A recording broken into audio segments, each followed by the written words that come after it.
제4장 풍수에서 동기가목론이란 무엇인가? 먼저 현대적 의미입니다. 묘에 좋고 나쁜 기운이 후손들에게 끼치는 영향을 발음, 발복 또는 동기가뭉이라고 합니다. 조상과 후손은 같은 혈통 관계로 같은 유전 인자를 가지고 있기 때문에 서로 가뭉을 일으킨다는 이론입니다. 기는 에너지 RG와이며 우주의 본원입니다. 동양 철학에서는 기를 다음과 같이 정의하였습니다. 어느 곳이든 없는 곳이 없는 무소부재한 것으로 새로 생기지도 없어지지도 않는 불생불멸이다.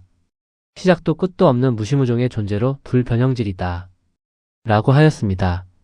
언제부터 기가 이렇게 정해되었는지 자세히 알 수는 없지만 주역, 이전의 시대로 짐작됩니다.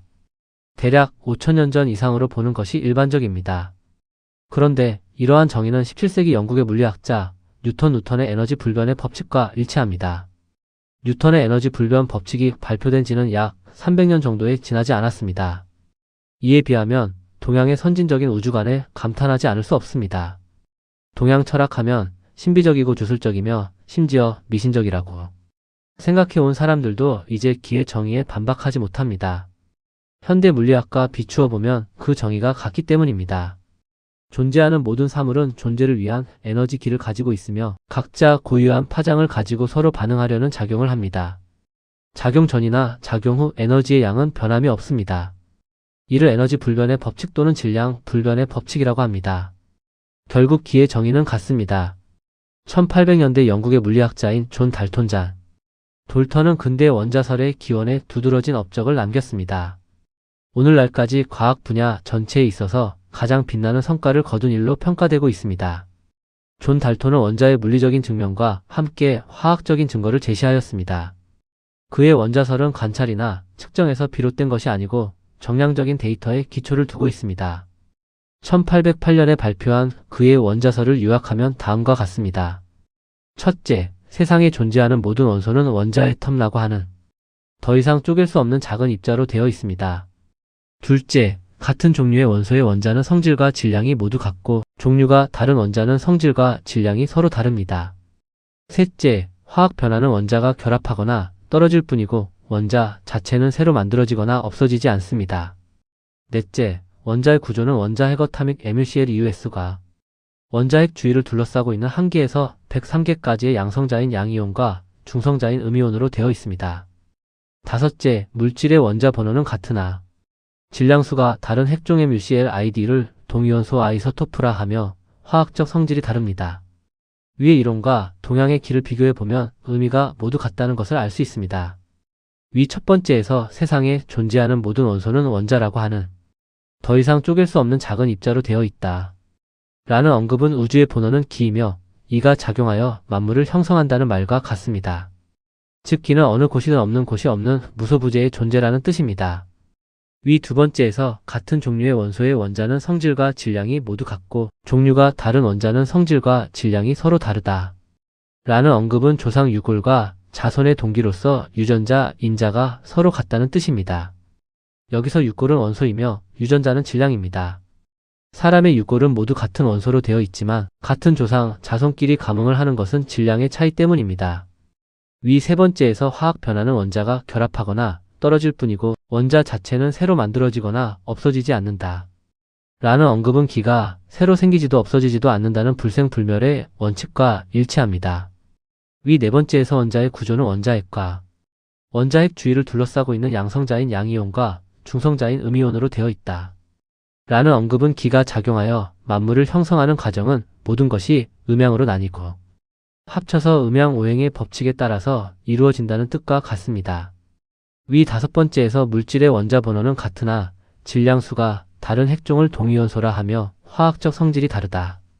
라는 언급은 유골이라는 원자 번호는 누구나 같으나 질량수가 다른 동위원소는 유전인자에 해당하기 때문에 화학적 성질이 다른 남과는 가뭉하지 않지만 같은 동기끼리는 서로 가뭉이 일어난다는 뜻입니다. 다음은 고전적 의미입니다. 청호경과 함께 풍수질이 최고의 고전이라 할 수 있는 금난경은 진나라 사람인 곽박 276년에서 324년이 쓴 책입니다. 곽박은 천문, 오행, 점서에 능한 사람으로 진나라 사마예가 황제가 되었을 때 복지와 점택을 담당한 고위 관리였습니다. 그의 점서는 대단히 영험하였으며 도를 이루어 죽은 후에 신선이 되었다고 합니다. 그의 생전의 풍수에 대한 구체적인 해석을 내려 풍수지리의 기초를 확립한 인물로 오늘날까지 풍수의 비조 또는 종사로 불리고 있습니다. 그는 금난경 제1장 기간편에서 기와 동기가뭉에 대해 다음과 같이 설명하고 있습니다. 장자승생기야. 즉 장사라는 것은 생기를 받는 것입니다. 오기행오지중 바리생오만물. 즉 오행의 기는 땅속으로 흐르면서 만물을 낳습니다. 인수체어 부모. 즉 사람은 부모에게 몸을 받습니다. 보내듣기 유체숨.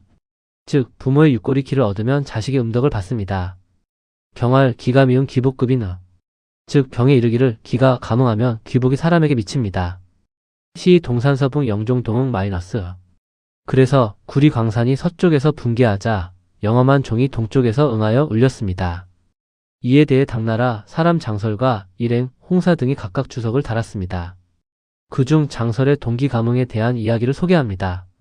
장활한 미양궁 중일성 묵후 이종자며 장설이 말하기를 미양궁 걸레에서 어느 날 저녁 아무런 이유 없이 종이 저절로 울렸습니다. 동방삭 알필 유동산 붕자. 동방삭 BC 154년에서 BC 93년이 말하기를 필시 구리 광산에서 붕괴되는 일이 있었을 것이다 라고 말하였습니다. 미기서 촉진 동산 붕일 규지 정미양 종명지일. 머지않아 서촉의 땅 진령에서 동산이 붕괴되었다는 소식이 왔습니다. 이 날짜를 헤아려 보니 바로 미양궁 종이 스스로 울던 그 날이었습니다. 제문삭 하이지지 사괄 개동출어 동산 기승가문. 유인수체어 부무허. 이에 황제가 동방삭에게 묻기를 어떻게 그 일을 알았느냐? 라고 물었습니다. 그러자 동방삭이 대답하기를 무릇 구리는 구리 동산에서 나오는 것입니다. 기는 서로 감응하기 때문에 마치 사람이 그 부모에게 몸을 받는 거와 같은 이치입니다. 라고 답하였습니다. 제탄할 물상이 황어인호 황어기신호허. 황제가 탄식하며 말하기를 미물도 오히려 이러할진대 하물며 사람에게 있어서는 어떠하겠는가. 하물며 귀신에 있었어야 어떠하겠는가. 라고 말하였습니다. 우할 동출어 동산 지산 붕이종자 명역 유본의 동기 자손몽 복자 연질이야. 또한 말하기를 구리는 동산에서 나오는 것이니 산이 무너지자 종이 스스로 우는 것처럼 마치 부모의 유해가 기가 같은 자손에게 복을 입히는 것과 같은 것이니 이것이 자연질의 이치인 것이다. 라고 말하였다. 다음은 동기가뭉의 전달체계와 길흉화 복론입니다. 위와 같은 예에서 볼 수 있듯이 동기가뭉은 반드시 일어난다고 보아야 합니다. 만약 동기가뭉을 부정한다면 현대의 과학을 부정하는 것과 마찬가지입니다. 세상에 존재하는 모든 물질은 에너지를 가지고 있으며 에너지를 가지고 있는 이상 무언가에 반응하려는 속성이 있다. 그 대상은 그와 원자 번호와 질량이 같은 동위원소입니다. 유골도 물질로 존재하는 이상 에너지를 가지고 있으며 자신과 원자 번호와 질량이 같은 동기의 자손에게 반응을 합니다. 만약 유골이 좋은 환경에서 양질의 지기를 받고 있다면 좋은 기를 발산하여 자손에게 전달해 줍니다. 유골이 나쁜 환경에 있다면 나쁜 기를 발산하여 자손이 이를 받을 수밖에 없습니다. 조상리 유골을 명당 길지에 모시려는 이유가 여기에 있습니다. 인간이 조상의 에너지를 포함한 우주의 기를 받아들여 축적하는 곳은 인체의 뇌와 배꼽 아래 단전이라고 합니다. 뇌에 전달되는 기는 판단력, 기억력 등을 정확하게 해줍니다. 단전에 전달되는 기는 후손을 잇기 위한 생식 에너지로 일부가 쓰입니다.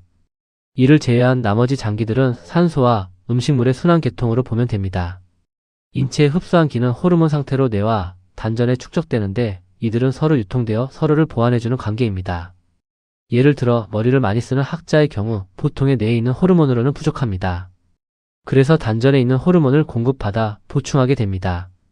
그러다 보니 단전의 호르몬이 부족하여 성적인 욕구가 적어질 뿐만 아니라 성생활이 원만하게 이루어지지 않는 경우가 많습니다. 또 정자가 부실하여 아이 갖기가 힘든 경우도 있습니다. 반대로 머리를 많이 쓰지 않는 사람은 뇌에 남아도는 호르몬이 단전으로 내려가 성적인 욕구가 강해질 수도 있습니다.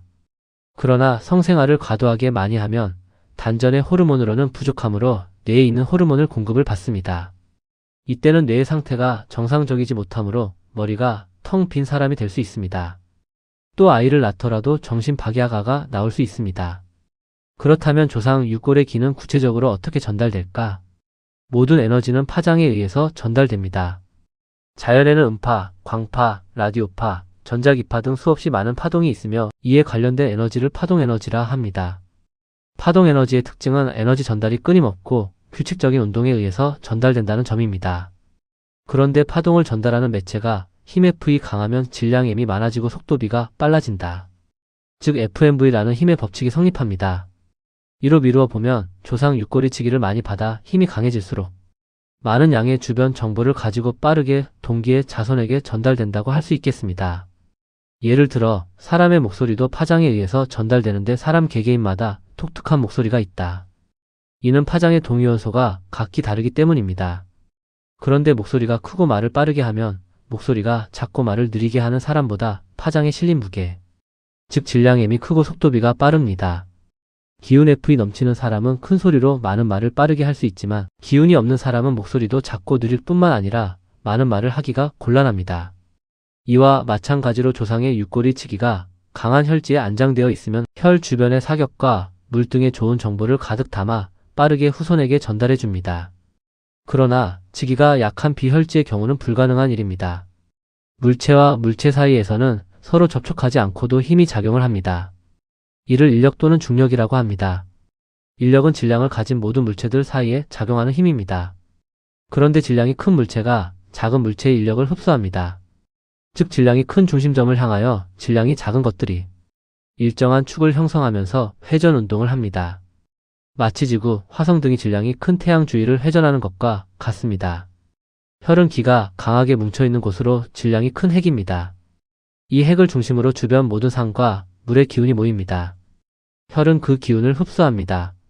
따라서 혈 주변에 길한 사격이나 물이 있으면 혈의 발복도 길해지고 흉한 사격이나 물이 있으면 혈의 발복도 흉해진다고 보는 것이 풍수지리의 기륭화 복론입니다. 위의 내용을 종합하여 정리하면 동기가목론은 풍수지리, 그 중에서도 조상의 맷자리를 다루는 음택풍수론의 핵심 근거이자 최상위 논리입니다. 같은 기운은 서로 느끼어 통한다라는 뜻으로 조상의 육골이 좋은 땅, 즉 명당의 생기를 받으면 그 좋은 기운이 같은 유전자인 DNA를 공유한 후손에게 그대로 전달되어 기흉화복에 영향을 미친다는 이론입니다. 동기가목론을 전통 지리학적 논리로 풀어내면 다음과 같은 3단계 과정을 거칩니다. 첫째, 지기의 응축입니다. 우주와 대지의 에너지인 생기가 흐르다가 물을 만나 멈추고 바람을 가두어 완벽하게 응축된 곳이 바로 혈자리, 즉 명당입니다. 둘째, 백골의 수기입니다. 이 명당의 혈 자리에 조상의 시신인 육골을 안장하면 흙 속의 깨끗한 생기가 백골에 그대로 흡수되어 골수를 한 골로 윤택하게 보존합니다.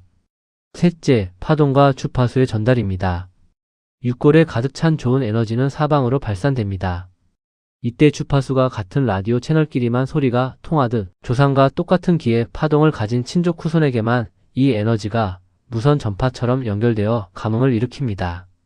다음은 동기가목론의 사상적 배경과 고전적 근거입니다. 풍수의 바이블이라 불리는 고전 문헌들에서는 동기가목을 다음과 같이 정의하고 있습니다. 첫째, 각박의 금낭 경낭은 장자는 생기를 타는 것이다. 무릇 부모의 몸은 자식의 몸의 근본이니 근본이 기운을 얻으면 그 가지와 잎, 즉 자손이 무성해진다. 동기가 움직이면 서로 감응하는 법이다. 라고 하였습니다. 둘째, 주역의 건계 문헌전은 동성상응. 동기상구, 즉 같은 소리는 서로 응하고 같은 기운은 서로를 찾아 결합한다는 우주적 질서에 바탕을 두고 있습니다. 위의 내용을 이해를 돕는 비유로 나무와 뿌리입니다. 조상은 나무의 뿌리이고 후손은 줄기와 잎, 열매와 같습니다. 가뭄이 들어 뿌리의 영양분과 물, 즉 명당의 생기를 주면 줄기와 잎이 푸르게 살아나고 뿌리의 독극물, 즉 흉지의 수맥이나 충해를 주면 잎사귀가 말라 죽는 것과 같은 이치입니다. 다음은 현대적 관점과 조언입니다. 오늘날 동기가목론은 현대 과학의 양자, 얽힘 칸텀 엔탱걸루먼트 현상이나 유전학적 주파수 동조 이론을 빌려 설명되기도 합니다. 멀리 떨어져 있는 두 입자가 시공간을 초월해 서로에게 즉각적인 영향을 미치는 것처럼 조상의 백골과 후손의 DNA 사이에도 눈에 보이지 않는 에너지 소통이 일어난다는 해석입니다. 다시 말해 동기감흥은 조상과 후손의 에너지가 시공간을 초월해 동조싱크하는 현상으로 정리할 수 있습니다. 현실적인 접근법은 이러한 동기감흥의 이치를 인정하면서도 현대사회에서 진여를 찾기가 매우 어렵고 자칫 명당을 찾다가 폐가 망신하거나 가족 간 불화가 생기는 흉지에 모실 바에는 깨끗하게 화장을 하여 육골을 태워 없애는 것이 자연 친화적이라고도 조언합니다. 육골을 화장하면 기를 담아 전달할 매개체인 백골이 사라지므로 흉지로부터 전달해오는 나쁜 기운의 동기감흥을 원천적으로 차단할 수 있기 때문입니다. 동기감흥론은 결국 내가 존재하는 근원인 조상 귀하게 여기고 자연의 좋은 에너지를 후대에 이어주려는 선조들의 생명 존중과 효 사상이 융합된 최고의 풍수 철학입니다. 참고 문어는 한국 민족문화 대백 과사전의 풍수, 우리 역사 내세 풍수지리의 원리, 정경연이 지은 정통 풍수지리입니다. 도움이 되셨으면 좋아요와 구독을 눌러주세요. 감사합니다.